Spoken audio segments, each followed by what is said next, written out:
Hear now a tale of pixels turned to prophecy, of code and courage, folly and fate. A legend sung not by bards of bone and lyre, but by millions bound within a living world. It was on the 13th day of September, year 2005, the gates of Zul'Gurub were unsealed, a shadowed dungeon burst into being. Within the realm, the World of Warcraft. There ruled Hakkar, the Soulflayer, a god-drinker crowned in blood and ruin. When mortals dared confront Hakkar's throne, steel met spell and hubris met hunger.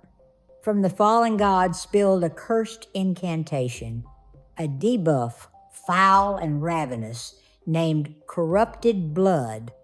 Like a drumbeat of doom, it pulsed through flesh, draining life at measured intervals until avatars burst as crimson mist, their end written in sprays of scarlet light.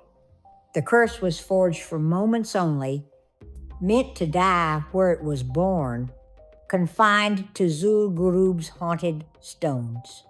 Or so the makers believed. But heroes fled before fate was sealed. Through teleport and hearthstone they escaped, bearing the sickness unknowingly, carrying death upon their backs into the wide world. Cities fell not to swords, but proximity. To stand too near the tainted was to invite instant death, especially for the young and weak of level and HP. Then came the silent carriers, beasts bound by leash and spell. Through an oversight unheeded, the companions of hunters and warlocks became immortal vessels of ruin. These creatures could not perish, yet they carried death endlessly, passing it freely to the living as unseen heralds of collapse. Worse still, they bore no mark of sickness, no glow, no warning, no sign of doom, and thus the plague raced like wildfire, faster than fear could follow. Yet most wondrous was not the plague, but the people within it. They did not rage against the makers. They embraced the chaos as living myth. The world at the time held millions, over 2 million souls bound in Azeroth. Debate raged like council fires. Was this error or divine design? They named the calamity in reverent tones. The day the plague wiped out Ironforge. Game masters, wardens of balance and law, attempted quarantine and exile, yet the curse slipped through barriers, spreading death wherever they roamed. Some sowed destruction with cruel intent. Others sought salvation through healing, light, but mercy betrayed them.